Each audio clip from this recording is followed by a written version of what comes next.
Imagine करें कि आप एक बोट पर अपनी फैमिली के साथ नीले समुद्र में छुट्टियां गुजारने गए हैं। चारों तरफ दूर दूर तक पानी फैला हुआ है और सब कुछ नॉर्मल दिखाई देता हो, लेकिन तभी एक लम्हे में सब कुछ बदल जाए। अचानक समुद्र का पानी कहीं गायब हो जाए और आप समुद्र के नीचे की वीरान जमीन पर फंस जाएं। ऐसे में आपके दिमाग में कई सवाल आएंगे। आखिर समुद्र का सारा पानी कहाँ गया? क्या ये पानी दोबारा वापस आएगा? तो चलिए ये सभी सवालों के जवाब जानते हैं इस फिल्म से, जो आपको सांस रोकने पर मजबूर कर देगी। कहानी की शुरुआत में हम एक फैमिली को देखते हैं जो एक बोट पर कैरिबियन ओशन के बीच में मौजूद होते हैं। ये फैमिली बेन नाम के इस लड़के का बर्थडे सेलिब्रेट करने के लिए समुद्र के बीच में आए होते हैं, एक यादगार पल बनाने के लिए। वो सभी बहुत खुश थे, लेकिन उन्हें पता नहीं था कि ये खुशी कुछ ही देर की मेहमान है। कुछ पल के लिए सब कुछ नॉर्मल चल रहा होता है। जब वो सभी समुद्र का व्यू एंजॉय कर रहे थे तो बेन की मॉम समुद्र में स्विमिंग करने के लिए जंप कर देती है, जबकि बेन और उसके फादर फिशिंग करने में बिजी थे। लेकिन तभी अचानक से बेन की मॉम जूलिया को समुद्र में ऐसा फील हुआ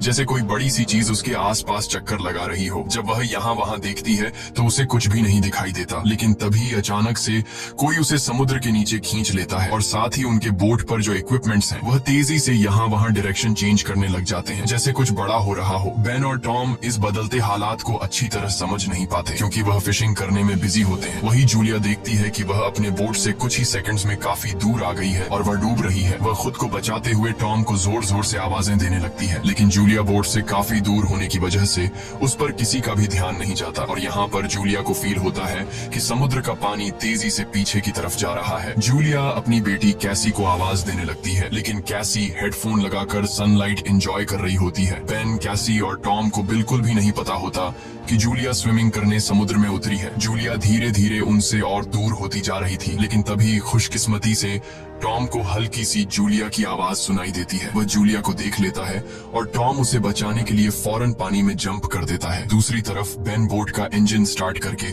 उनके पास ले जाता है। लकीली टॉम जूलिया को डूबने से बचा लेता है। जब वह बोट के करीब पहुंचते हैं तो उसके बाद बेन और कैसी उन दोनों को बोट के ऊपर खींच लेते हैं और इस तरह से जूलिया की जान बच पाती है। अब बोट पर टॉम अपनी बेटी कैसी पर गुस्सा करता है। वह कहता है कि तुम्हारा ध्यान कहाँ था? मैंने तुमसे कहा भी था कि जब तुम्हारी मॉम स्विमिंग करने समुद्र में उतरेगी तो तुम्हें उस पर नजर रखनी है। कैसी सॉरी करती है और कहती है कि मैंने हेडफोन पहन रखे थे। खैर, अब जूलिया सेफ थी। टॉम कहता है कि अब कोई भी बिना बताए स्विमिंग करने नहीं जाएगा और अगर कोई जाएगा भी तो पहले किसी न किसी को इन्फॉर्म करेगा। वो सभी टॉम की बात पर अग्री हो जाते हैं और अब रात होने वाली होती है, इसीलिए वह सब बेन की बर्थडे सेलिब्रेट करने के लिए तैयारी करने लगते हैं। रात को बर्थडे सेलिब्रेट करने के बाद कैसी के बॉयफ्रेंड का वीडियो कॉल आ जाता है। कैसी उसे बताती है कि वो सभी बोट में काफी एंजॉय कर रहे हैं, लेकिन उसका बॉयफ्रेंड कैसी से कहता है कि तुम सभी को जल्दी से सरफेस पर आना चाहिए। यहाँ टीवी में बता रहे हैं कि कुछ बहुत ही बड़ा होने वाला है जो पूरी दुनिया के लिए बहुत ही अनयूजुअल होगा। ये सुनते ही कैसी नोटिस करती है कि उसके बॉयफ्रेंड के पीछे शहर में बहुत बड़ा तूफान आ रहा है। वह ये देखकर थोड़ी परेशान हो जाती है क्योंकि उस समय ये लोग सेफ जगह पर तो बिल्कुल भी नहीं थे। वह उससे और भी बातें करने लगती है कि तभी अचानक इन दोनों का कनेक्शन कट जाता है। ये बात वह जाकर अपनी मॉम डैड को बताती है, जिसके बाद ये लोग अपनी बोट की सेफ्टी चेक करने लगते हैं। जो चेक करते हुए ये लोग नोटिस करते हैं कि उनके बोट के आसपास बहुत सारी व्हेल और शार्क फिश मंडरा रही हैं, जबकि इस एरिया में व्हेल्स या फिर शार्क मछली बिल्कुल भी नहीं पाई जाती है। टॉम एक ओशन एक्सप्लोरर था, इसीलिए वह जानता था कि व्हेल या शार्क ऐसा किसी बड़े भयानक तूफान के आने से पहले ही करती हैं। आने वाले भयानक तूफान का अंदाजा तो हो ही चुका था, लेकिन उससे पहले उन्हें शार्क से निपटना था। उससे पहले कि वह कुछ कर पाते तभी इस दौरान उनकी बोट को एक जोरदार झटका लगता है। वह सभी बहुत घबरा जाते हैं। टॉम समझ जाता है कि बोट के निचले हिस्से के साथ कोई बड़ा क्रीचर टकरा गया है, जिसे चेक करने के लिए टॉम नीचे पानी में जाता है। वह देखता है कि बोट के नीचे बहुत बड़ा डेंट आ चुका है, जो कि जरूर किसी बड़ी शार्क ने दिया था। ये चेक करने के बाद जब टॉम वापस ऊपर आता है तो उसके कंधे पर बहुत ही गहरा चोट आया होता है। ये देखकर जूली उसके जख्मों पर स्टिचेस लगाती है। यहाँ पर टॉम अपनी फैमिली को बताता है कि शार्क के दिए इस डेंट की वजह से इंजन खराब हो गया है, अब हम बोट को आगे नहीं ले जा पाएंगे। वह सभी समुद्र के बीचों बीच फंस चुके हैं और अब उनके पास सिर्फ यही ऑप्शन रह गया था कि ये किसी को मदद के लिए बुलाए। लेकिन केसी जब बाहर मदद के लिए कॉल करने के लिए आई तो सिग्नल भी नहीं थे। उनकी बोट का कम्युनिकेशन कोई भी सिग्नल पकड़ नहीं रहा था। वह सभी बहुत परेशान थे कि अचानक से ये सब कुछ बंद क्यों पड़ गए। अब इस मुश्किल वक्त में टॉम अपने खाने पीने का सामान चेक करता है उनके पास सिर्फ 4 दिन तक का खाना था और कुछ भी नहीं, लेकिन जिंदा रहने की एक छोटी सी उम्मीद उन्हें इस बात की थी कि यह लोग एक शिपिंग रूट पर थे और यहाँ से कोई न कोई शिप इन्हें गुजरते हुए देख लेगा, जिसके बाद वह इसे बचा लेंगे। अब उनकी इन्हीं बातों के दौरान उन्हें बाहर से एक जोरदार आवाज सुनाई देती है। जब उन्होंने बाहर जाकर देखा तो एक बड़ा सा मीटेरॉइड इन्हीं की तरफ आ रहा था। वह उनकी शिप से टकरा सकता था और उससे बचने के लिए टॉम जल्दी से अपनी बोट का इंजन स्टार्ट करता है, लेकिन वह जानता था कि अगर उसने ऐसा किया तो उसकी बोट बर्बाद हो जाएगी और ऐसा ही होता है। उनकी बोट का इंजन पूरी तरह से डैमेज हो गया, लेकिन उनके पास कोई दूसरा ऑप्शन था ही नहीं। अगर वह इंजन स्टार्ट करके बोट को आगे नहीं ले जाता तो वह मीटेरॉइड सीधा इनसे टकरा जाता। टॉम देखता है कि आसमान में से गिरने वाली ये ऑब्जेक्ट्स असल में सैटेलाइट थी, इसीलिए अचानक रेडियो और टेलीफोन्स के सिग्नल्स ने काम करना छोड़ दिया है। वह सभी इस हादसे से पूरी तरह संभल नहीं पाए थे कि तभी एक दूसरा मीटेरॉइड भी उनकी तरफ बढ़ने लगा। अब अपने आप को बचाने के लिए ये लोग कुछ और कर नहीं सकते थे, इसीलिए ये बोट के निचले हिस्से में जाकर लाइफ जैकेट पहन लेते हैं ताकि अगर बोट पलट भी जाए तो वो सभी पानी में डूबे नहीं। जब वह बोट के अंदर होते हैं तो बोट बहुत ही तेजी से झटके खाने लगती है।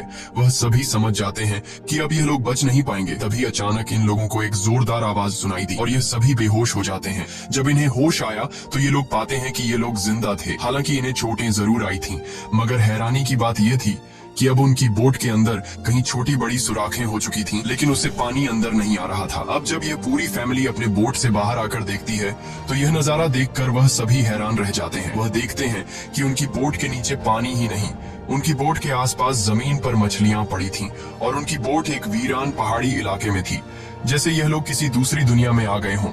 यह जगह पूरी तरह से बदल चुकी थी।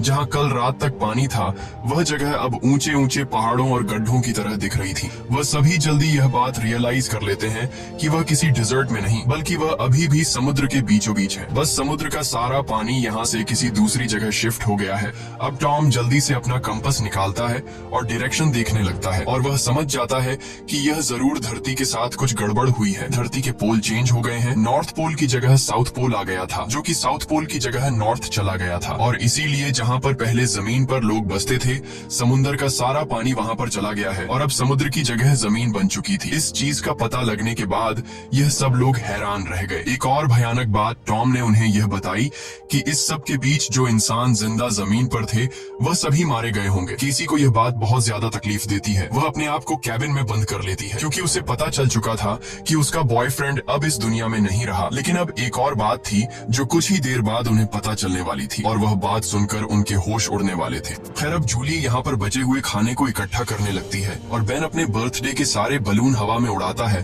ताकि अगर कोई जिंदा हो तो वो उनके पास आ जाए और वो सब मिलकर इस सिचुएशन का सामना करें। उसके बाद टॉम रेडियो के जरिए किसी से कांटेक्ट करने की कोशिश करता है। उम्मीद तो उसे ये थी कि सामने से कोई रिस्पॉन्स नहीं आएगा, लेकिन सरप्राइजिंगली उसे रिस्पॉन्स मिलता है। ये रिस्पॉन्स उसे एक कैप्टन ने दिया था जिसका नाम नाटो है और वो भी समुद्र के शिफ्ट होने की कहानी जानता था क्योंकि वह भी टॉम की फैमिली की तरह अपनी सबमरीन में था। टॉम कैप्टन से पूछता है कि अब इस सिचुएशन में हमें क्या करना चाहिए। यह कैप्टन इन सभी को वो बात बताता है जिससे उनके पैरों तले जमीन खिसक जाती है। कैप्टन टॉम को बताते हैं कि अर्थ के जो पोल चेंज हुए हैं वे लगभग एक हफ्ते में फिर से अपनी जगह वापस आ जाएंगे, यानी एक हफ्ते बाद समुद्र वापस अपनी जगह पर आएगा और उस समय उसकी लहरें बहुत खतरनाक होंगी। इसलिए कैप्टन टॉम से कहता है मैं तो सबमरीन के जरिए सर्वाइव कर लूंगा, मगर तुम जल्दी से जल्दी अपने लिए कोई ऊंची सी जगह देखो और वहाँ चले जाओ क्योंकि वहाँ पर तुम्हारे बचने के चांसेस ज्यादा होंगे। ये बात सुनते ही जूली फौरन अपने बच्चों से पैकिंग करने के लिए कहती है। टॉम कैप्टन से कहता है कि आपकी सबमरीन के अंदर भी बचने के चांसेस ज्यादा हैं, तो क्या आप मेरे फैमिली को रख लेंगे? कैप्टन कहता है कि जरूर भाई, मैं ऐसा करना तो चाहता हूँ लेकिन मैं कर नहीं सकता क्योंकि मेरी सबमरीन के अंदर मेरा एक साथी मारा गया है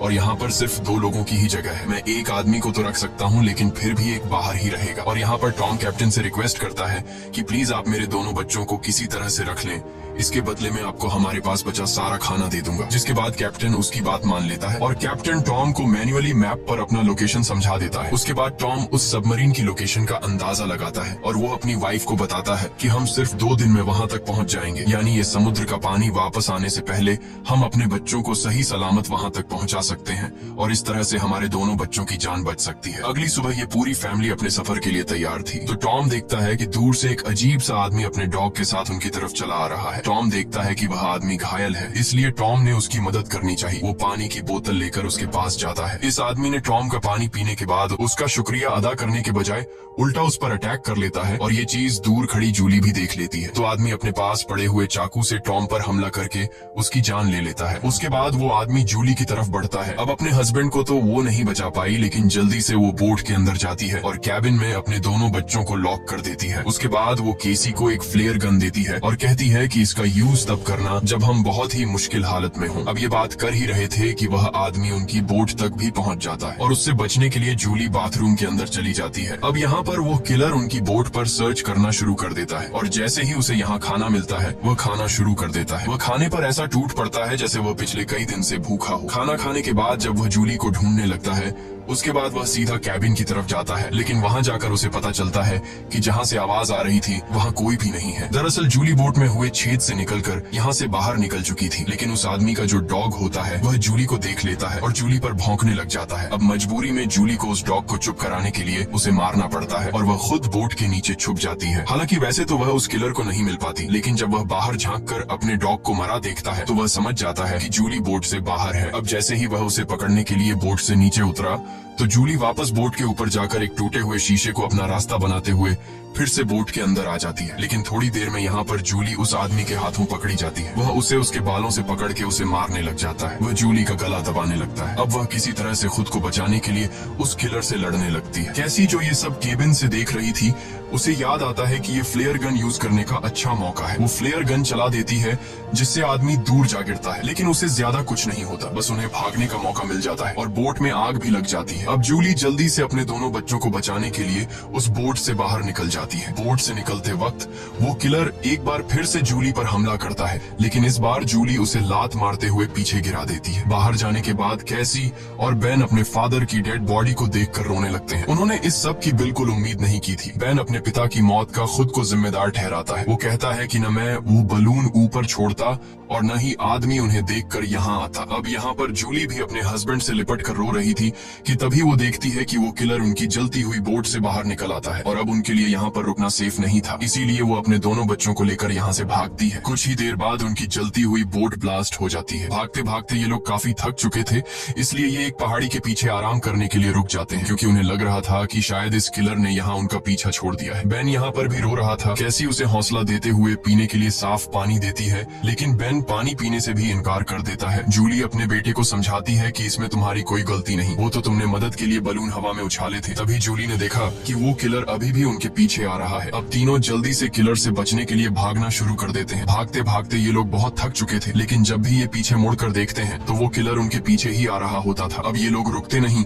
लगातार भागते रहते हैं और एक ऐसी जगह पहुंच जाते हैं जहां पर जहरीला पानी मौजूद था। यहाँ से जाते वक्त उन्हें कुछ भी हो सकता था, लेकिन जूली अपने बच्चों को यहीं से गुजरने का हुक्म देती है। जहरीले एसिड से गुजरने के बाद उनकी हालत काफी खराब हो गई थी और जूली को एहसास हुआ कि बेन डिहाइड्रेट हो चुका है। उनके पास पानी की कुछ आखिरी बूंदें थीं जो उन्होंने बेन को दी, लेकिन इतने थोड़े पानी से उसकी प्यास नहीं बुझी। अब यहाँ पर कैसी हिम्मत हार चुकी थी। वो कहती है हम सब जिस तरफ बढ़ रहे हैं शायद वहाँ पर सबमरीन होगी भी या नहीं, लेकिन जूली उसे डांटती है कि चुप करो और जो मैं कह रही हूँ वैसा ही करो। हम लोग आगे बढ़ेंगे और मुझे पता है कि मैं तुम्हें बचा लूंगी। जूली के कहने पर वो लोग फिर से चलना शुरू करते हैं और आगे बढ़ने पर उन्हें एक प्लेन दिखाई देता है जो सालों पहले तबाह होकर समुद्र में गिर गया होगा। ये लोग प्लेन के अंदर छिप जाते हैं और जूली एक आखिरी बार अपनी फैमिली फोटो देखती है जो उन्होंने कल रात ली थी। उस फोटो को देखकर सभी लोग टॉम को याद करते हैं। इन तीनों को यकीन नहीं हो रहा था कि एक ही दिन में उनके साथ क्या से क्या नहीं हुआ। अब रात काफी हो चुकी थी और ये लोग थक भी चुके थे। कैसी और बेन सो चुके थे। तभी किसी की आवाज से केसी की आंख खुल जाती है। वो बाहर देखने आती है तो देखती है कि वही किलर उनके पीछे आ रहा है। अब इन तीनों को इस किलर से हर हाल में जान छुड़ानी थी, इसीलिए कैसी उसी जगह पर बैठकर सोने का नाटक करती है। किलर समझता है कि वो सो रही है और जैसे ही वो अटैक करने आता है जूली मौका पाकर पीछे से वार करती है। इस बार जूली बहुत गुस्से में थी। वो उस पर इतने हमले करती है कि उसकी जान ले लेती है। आखिरकार उनका ये खतरा टल जाता है और जूली सुकून की नींद सो जाती है। सुबह जब वो उठते हैं तो देखते हैं कि किलर की बॉडी बहुत बुरी हालत में है। किसी क्रीचर ने उसे काट काट कर अंदर से खोखला कर दिया था, जिससे उन्हें अंदाजा हो गया कि यहाँ आस पास खतरनाक जीव है। अब उन्हें जल्दी से वहाँ पहुँचना था जहाँ कैप्टन की सबमरीन थी। जूली अपना मैप देख रही थी। दूसरी तरफ बेन पानी की तलाश में भटक रहा था। आगे जाकर वो पानी देखता है और बिना सोचे समझे पीने लगता है। जूली ने मना किया था क्योंकि वो तालाब जहरीला था, लेकिन बेन इतना प्यासा था कि उसने जूली की बात न मानी। जूली उसे देखती है और दौड़कर पानी पीने से रोक लेती है, लेकिन तब तक वो काफी पानी पी चुका था। थोड़ी देर बाद बेन बीमार हो गया और चलने की हालत में नहीं था, इसीलिए जूली और केसी वहाँ पर एक शेल्टर बनाते हैं और कुछ देर आराम करते हैं। तभी जूली को अजीब आवाजें सुनाई देती हैं। जब वो बाहर जाकर देखती है तो उसे पता चलता है कि ढेर सारे क्रैब्स उनकी तरफ बढ़ रहे हैं, जिनसे बचने के लिए उन्होंने भागना शुरू किया। थोड़ा आगे चलने के बाद कुछ दूरी पर उन्हें एक बहुत बड़ी शिप नजर आई। ये एक कार्गो शिप थी जिसके अंदर बहुत सारे कंटेनर्स भी थे। इन कंटेनर में ही बहुत सारे लोगों ने पनाह ली हुई थी। इन तीनों को देखते ही वो सभी कंटेनर में जाकर छुप गए। दरअसल वो इन तीनों से नहीं भागे, बल्कि उनके पीछे केकड़े आ रहे थे। ये तीनों कंटेनर के पास जाकर गिड़गिड़ाने लगते हैं और दरवाजा खोलने की रिक्वेस्ट करते हैं, लेकिन वो उनके लिए दरवाजा नहीं खोलते। दूसरी तरफ केकड़ों की एक बहुत ही बड़ी सेना उनके पीछे थी, इसीलिए अब उनको खुद कुछ करना होगा। उनके पास कोई और रास्ता तो था नहीं, इसलिए जूलियन और उसके दोनों बच्चे कंटेनर के ऊपर चढ़ने का फैसला कर लेते हैं। जूलियन पहले अपने दोनों बच्चों को कंटेनर के ऊपर चढ़ाती है। अब जूलियन जैसे ऊपर चढ़ती है तो एक केकड़ा आकर उसे पैर पर काट लेता है, लेकिन वो जैसे तैसे करके उसे अपना पांव छुड़ाकर ऊपर चढ़ जाती है। अब जूलियन अपने जख्म को अपने स्कार्फ से बांध लेती है, जिसके बाद वो बेहोश हो जाती है। केसी और बेन देखते हैं कि वो केकड़े उस कंटेनर को काटते हुए उसके अंदर चले गए और उसके अंदर मौजूद लोगों पर इन केकड़ों ने हमला कर दिया। अब वो लोग अपने पास मौजूद हथियारों से उन केकड़ों को मारने की कोशिश तो करते हैं, लेकिन केकड़ों की तादाद बहुत ज्यादा थी। ये लोग उनके सामने नहीं टिक पाते और केकड़े कंटेनर के अंदर मौजूद सभी लोगों को मार देते हैं। अगली सुबह जूलियन को होश आया।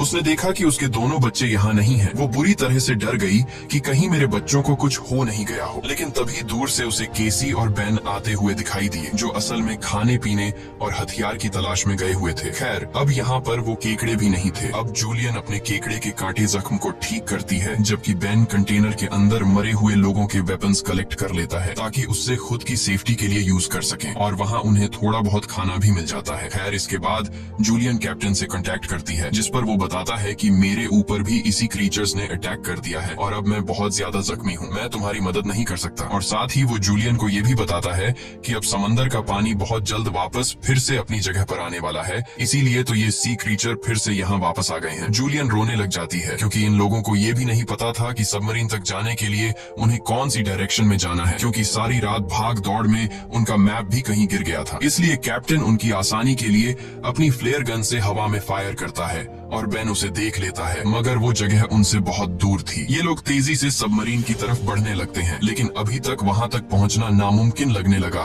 क्योंकि वहाँ पहुँचने तक उन्हें एक चट्टानी रास्ते से गुजरना पड़ता है, जहाँ से गुजरते हुए उन्हें शायद फिर से उन केकड़ों का सामना करना पड़ सकता है, जिससे उनकी जान जा सकती थी। अब केसी को भी अपनी माँ पर तरस आने लगता है कि उनकी माँ का क्या होगा। कैप्टन तो हम तीनों में से मुझे और मेरे भाई को सबमरीन में रख लेगा, लेकिन जूलियन का क्या होगा, क्योंकि अब कुछ ही देर में पानी आने वाला है। जूलियन केसी से कहती है कि तुम्हें ये सब सोचने की जरूरत नहीं, जब हम सब मरीन तक पहुंच जाएंगे तो वहां डिसाइड करेंगे कि हमें क्या करना है, और कहती है कि चलो आगे बढ़ो। वहां से आगे बढ़ते हुए उनकी किस्मत उन्हें एक बार फिर से धोखा देती है। वहां पर लैंडस्लाइड होने लगती है, जहां जूलियन जो सबसे पीछे थी उसके आगे आकर एक बड़ा सा पत्थर गिर गया और वो वहीं पर फंस जाती है। अब केसी अपनी माँ के बिना आगे नहीं बढ़ना चाहती थी, लेकिन वो उसे कसम देती है कि तुम हर हाल में खुद को और अपने भाई को बचाओगी। अब इसीलिए केसी अपने भाई को लेकर आगे बढ़ने लगती है। जब वो लोग सबमरीन तक पहुंचते हैं तो उन्हें वहां पर कोई भी नहीं मिलता। ये दोनों जोर जोर से सबमरीन का दरवाजा खटखटाने लगते हैं, लेकिन तभी पीछे से कैप्टन आता है, जो बुरी तरह से जख्मी था। कैप्टन ने बताया कि देखो,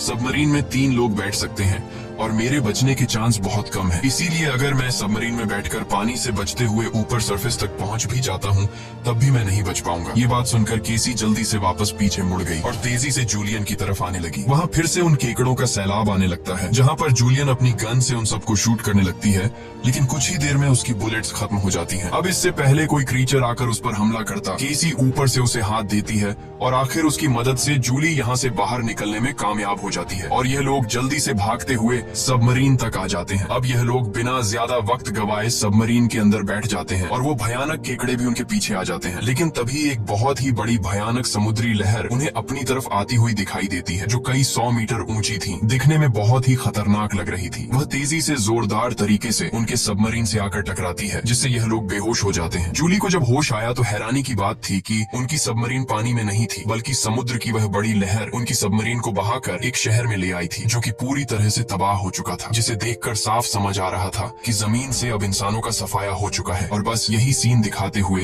ये फिल्म खत्म हो जाती है। अगर वीडियो आपको अच्छी लगी हो तो हमारे चैनल को सब्सक्राइब और वीडियो को लाइक जरूर कीजिएगा। मिलते हैं अगली वीडियो।